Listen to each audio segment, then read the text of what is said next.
بسم اللہ الرحمن الرحیم۔ میرے بھائیوں، بہت بڑے بزرگ کو پیغمبر علیہ الصلوۃ والسلام خواب میں آیا۔ پیغمبر علیہ الصلوۃ والسلام کی سینے پہ زخم کے نشان تھے۔ وہ ایسا بزرگ تھا میرے بھائیوں کہ کچھ دنوں میں پیغمبر علیہ الصلوۃ والسلام پہ 1,00,000 دفعہ درود شریف مکمل کرتا تھا۔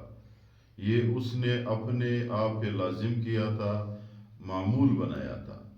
دیکھو کتاب لکھتے ہیں پیغمبر علیہ الصلوۃ والسلام پہ جو بھی بندہ درود شریف زیادہ پڑھتا ہے وہ زیادہ قریب ہو جاتا ہے۔ جو بھی بندہ زیادہ درود شریف پڑھتا ہے، حوض کوثر کے پانی پیغمبر علیہ الصلوۃ والسلام کے ہاتھ سے اس کو ملتا ہے۔ جو بھی بندہ زیادہ درود شریف پڑھتا ہے اس کی پریشانیاں کم ہوتی ہے۔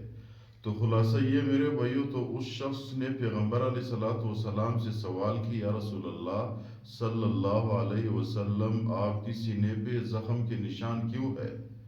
غیر مسلموں کی وجہ سے ہے؟ کفار کی ظلموں کی وجہ سے ہے؟ امت پہ کیا وجہ ہے؟ پیغمبر علیہ الصلوۃ والسلام نے عجیب جواب دیا۔ پیغمبر علیہ الصلوۃ والسلام نے فرمایا کہ غیر مسلم کی وجہ سے میرے سینے پہ زخم کے نشان نہیں ہے، بلکہ اپنے امتیوں کی وجہ سے ہے۔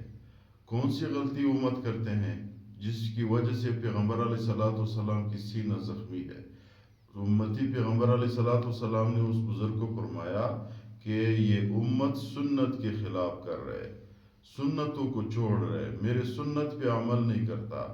آسان سے مثال میں دیتا ہوں۔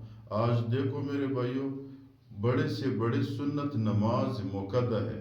کتاب نے لکھا ہوا ہے تم لوگ نفل پڑھا کرو، سنت کی جگہ پہ آئے گا۔ سنت زیادہ پڑھا کرو، فرض کی جگہ پہ آئے گا۔ قیامت کے دن اللہ تعالیٰ بڑا مہربان ہوتے ہیں، آپ لوگوں کی نماز جب ہو تو اللہ قبول کر لیتا ہے۔ آج کل لوگ صرف فرض پڑھنے کے عادی ہو گئے، پہلے پڑھتے نہیں ہیں۔ جو لوگ پڑھتے ہیں وہ صرف فرض پڑھتے ہیں، سنت مقدس چھوڑتے ہیں، حالانکہ اس پہ پیغمبر علیہ الصلوۃ والسلام نے دوام اختیار کی ہے۔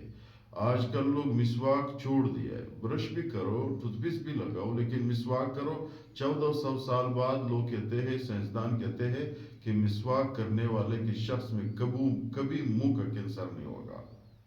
1400 سال بعد لوگ پیغمبر علیہ الصلوۃ والسلام کی سنت کو سچا ثابت کر رہے ہیں۔ آج کل میرے بھائیوں، جب ہم باتھ روم پہ جاتے ہیں، دائیں پاؤں اور بائیں پاؤں کو نہیں دیکھتے، حالانکہ اس کا صرف دیکھو ایک مختصر فائدہ بتاتا ہوں۔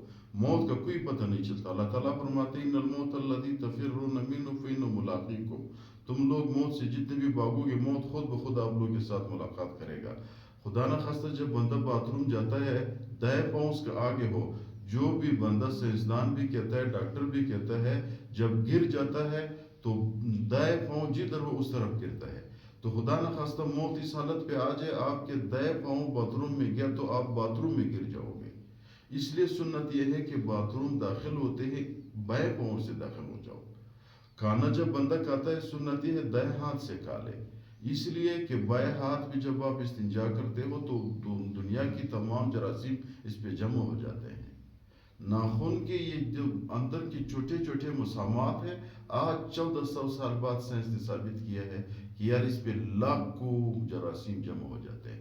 تو خدا نہ خواستہ بندہ کھانا کھا لیتے ہیں، ہاتھ جتنے بھی صابن سے دھو لے، لیکن جراثیم پھر بھی تھوڑا بہت ادھر رہتا ہے، تو کھا لیتے تو جراثیم منہ کے ساتھ جاتے ہیں۔ تو دائیں ہاتھ سے کھا لو تاکہ کوئی جراثیم ہی نہ ہو۔ تو اس طرح پیغمبر علیہ الصلوۃ والسلام نے فرمایا کہ میرے سینے پہ جو زخم کے نشان ہے یہ امت کی وجہ سے ہے، امت نے سنت کے خلاف کام شروع کیا ہے۔